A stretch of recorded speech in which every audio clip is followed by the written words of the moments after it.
अगर 1980 के दशक की उस रात भारत की एक गुप्त योजना सफल हो जाती तो शायद आज दक्षिण एशिया का इतिहास बिल्कुल अलग होता। पाकिस्तान कभी परमाणु शक्ति नहीं बनता और कश्मीर से लेकर पूरे एशिया की भू राजनीति शायद एक अलग दिशा में चली जाती। लेकिन उस मिशन के बारे में आज भी आधिकारिक तौर पर बहुत कम बातें कही जाती हैं, क्योंकि ये सिर्फ एक सैन्य योजना नहीं थी। ये था भारत की सबसे खतरनाक खुफिया अभियानों में से एक, रॉ का गुप्त मिशन।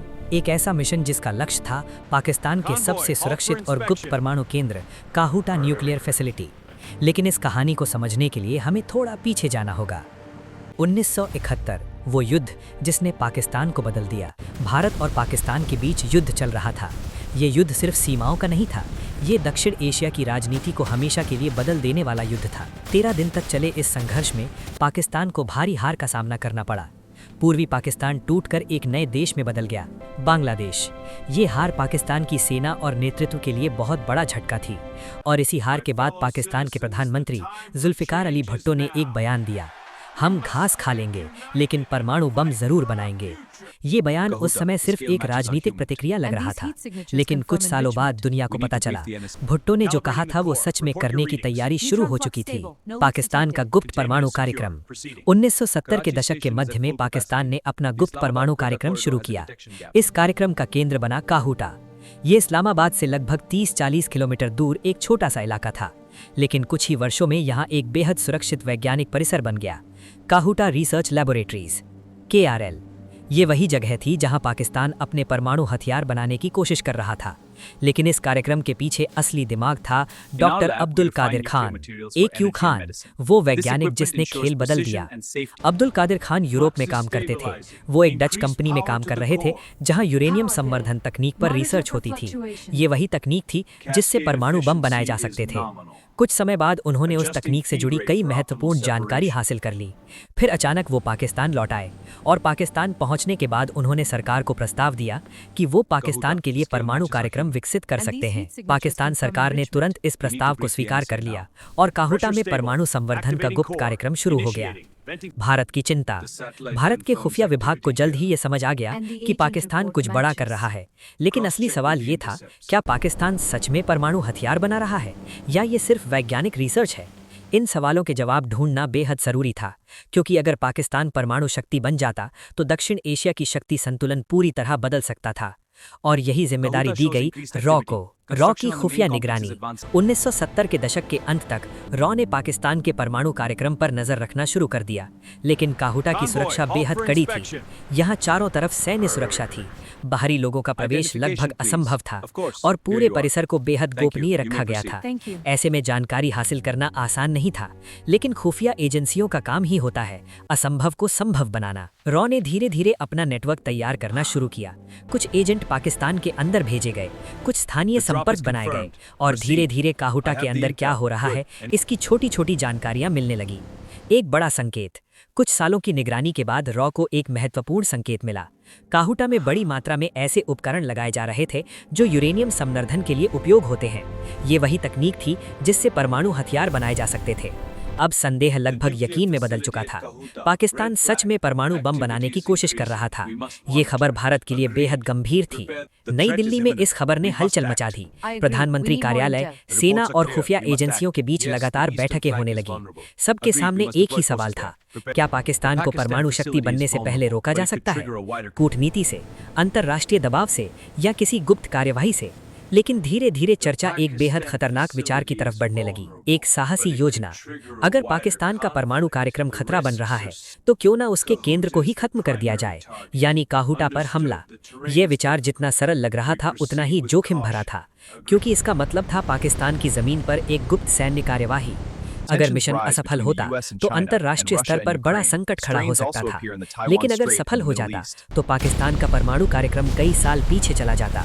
और यहीं से शुरू होती है उस गुप्त मिशन की कहानी। दिल्ली में उस समय माहौल बेहद गंभीर था।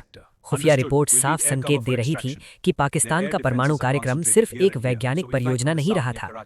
काहुटा में यूरेनियम संवर्धन तेजी से बढ़ रहा था और अगर ये कार्यक्रम उसी गति से चलता रहा तो कुछ ही वर्षों में पाकिस्तान परमाणु हथियार बनाने की क्षमता हासिल कर सकता था।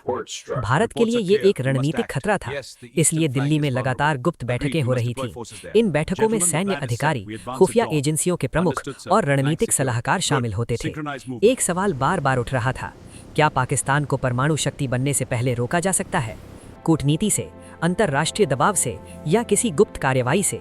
कुछ विशेषज्ञों का मानना था कि अमेरिका और पश्चिमी देशों को इस कार्यक्रम के खिलाफ सक्रिय किया जा सकता है, लेकिन समस्या ये थी कि उस समय शीत युद्ध चल रहा था और कई शक्तियां पाकिस्तान को पूरी तरह नाराज नहीं करना चाहती थीं।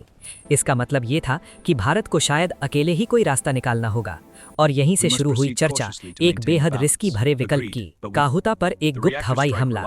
ये विचार नया नहीं था। दुनिया में कई बार ऐसा हुआ था कि किसी देश ने दूसरे देश के परमाणु कार्यक्रम को रोकने के लिए सैन्य कार्रवाई की हो। सबसे चर्चित उदाहरण था 1981 में इराक के ओसिराक परमाणु रिएक्टर पर इजराइल का हमला। उस ऑपरेशन में इजराइल ने अचानक हवाई हमला करके इराक के परमाणु कार्यक्रम को काफी पीछे ढकेल दिया था। भारत के रणनीतिक हलकों में इस घटना का गहराई से अध्ययन किया गया। अगर इजराइल ऐसा कर सकता है तो क्या भारत भी ऐसा कर सकता है? लेकिन समस्या ये थी कि काहुटा पाकिस्तान के अंदर काफी गहराई में स्थित था और वहां की सुरक्षा बेहद कड़ी थी। इस मिशन के लिए बेहद सटीक योजना की जरूरत थी। रॉ का नया मिशन। अब रॉ के सामने सबसे बड़ा काम था काहुटा की हर छोटी बड़ी जानकारी जुटाना। रॉ एजेंटों ने पाकिस्तान के अंदर अपने नेटवर्क को और मजबूत करना शुरू कर दिया। काहुटा के आसपास रहने वाले लोगों से जानकारी ली गई, सप्लाई ट्रकों की गतिविधियों पर नजर रखी गई, वैज्ञानिकों और कर्मचारियों की आवाजाही पर भी ध्यान दिया गया। धीरे धीरे काहुटा की संरचना का एक विस्तृत नक्शा तैयार होने लगा। खुफिया रिपोर्टों में ये जानकारी भी सामने आई कि वहां भारी सुरक्षा व्यवस्था है, बाहरी घेरा सैन्य जवानों का, अंदर कई सुरक्षा चौकियां और निगरानी प्रणाली। लेकिन हर किले में कुछ कमजोरियां भी होती हैं। रॉ विश्लेषकों ने उन कमजोरियों की तलाश शुरू कर दी। इजराइल से संपर्क। कुछ रिपोर्ट्स के अनुसार भारत ने इस संभावित मिशन को लेकर इजराइल से भी संपर्क किया। इजराइल की खुफिया एजेंसी मोसाद उस समय दुनिया की सबसे प्रभावशाली एजेंसियों में से एक मानी जाती थी। इजराइल के पास परमाणु ठिकानों पर हमले की रणनीति का अनुभव भी था। कहा जाता है कि दोनों देशों के बीच गुप्त स्तर पर इस विषय पर चर्चा हुई। हालांकि इस बारे में आधिकारिक तौर पर बहुत कम जानकारी सार्वजनिक है, लेकिन कई विशेषज्ञ मानते हैं कि भारत और इजराइल के बीच इस ऑपरेशन को लेकर रणनीतिक विचार विमर्श हुआ। भारतीय वायुसेना की तैयारी। अगर काहुटा पर हमला करना था तो ये काम भारतीय वायुसेना को करना पड़ता, इसलिए संभावित मिशन के लिए वायुसेना के कुछ वरिष्ठ अधिकारियों को भी चर्चा में शामिल किया गया। योजना ये थी कि लड़ाकू विमान अचानक पाकिस्तान के अंदर प्रवेश करें और काहुटा की परमाणु सुविधाओं को निशाना बनाकर तुरंत वापस लौट जाएं। लेकिन इसमें कई चुनौतियां थीं। पहली चुनौती थी दूरी। काहुटा पाकिस्तान के अंदर काफी गहराई में था। दूसरी चुनौती थी पाकिस्तान की वायु दिरक्षा प्रणाली। अगर विमान पकड़े गए तो मिशन विफल हो सकता था और अंतर्राष्ट्रीय संकट खड़ा हो सकता था। तीसरी चुनौती थी सटीकता। परमाणु संयंत्र पर हमला बेहद सटीक होना चाहिए था, क्योंकि अगर हमला गलत जगह पड़ा तो रेडियोधर्मी खतरा भी पैदा हो सकता था। इन सभी संभावनाओं पर महीनों तक विचार किया गया। रणनीतिक गणना। सैन्य प्लानरों ने कई संभावित मार्गों का अध्ययन किया। किस दिशा से विमान प्रवेश करें, किस ऊंचाई पर उड़ान भरें, हमले के बाद कितनी तेजी से वापस लौटें। इन सवालों पर विस्तृत चर्चा हुई। साथ ही ये भी विचार किया गया कि क्या इस मिशन में किसी अन्य देश की तकनीकी सहायता ली जा सकती है। लेकिन जितनी ज्यादा एजेंसियां शामिल होती, उतना ही मिशन का गोपनीय रहना कठिन हो जाता।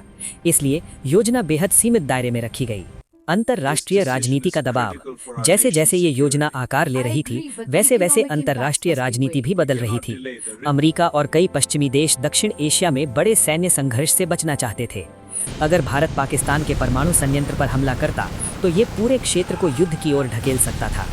इसके अलावा ये भी डर था कि अगर मिशन असफल हुआ तो पाकिस्तान को भारत के खिलाफ प्रचार का बड़ा मौका मिल जाएगा। एक कठिन फैसला। दिल्ली में अंततः ये सवाल उठने लगा कि क्या ये रिस्क लेना सही होगा। एक तरफ था संभावित खतरा, पाकिस्तान का परमाणु कार्यक्रम, दूसरी तरफ था बड़ा अंतर्राष्ट्रीय संकट। कई महीनों तक ये बहस चलती रही और अंततः ये निर्णय लिया गया कि फिलहाल इस ऑपरेशन को अंजाम नहीं दिया जाएगा। इतिहास का मोड़। काहुटा पर हमला कभी नहीं हुआ, लेकिन इस योजना ने एक महत्वपूर्ण संदेश दिया। भारत अपने रणनीतिक हितों की रक्षा के लिए हर विकल्प पर विचार करने को तैयार था। कुछ वर्षों बाद पाकिस्तान ने वास्तव में परमाणु क्षमता हासिल कर ली और दक्षिण एशिया परमाणु हथियारों से लैस क्षेत्र बन गया। एक अनकही कहानी। आज भी काहुटा मिशन की पूरी सच्चाई सार्वजनिक नहीं है। कई दस्तावेज अभी भी गोपनीय है।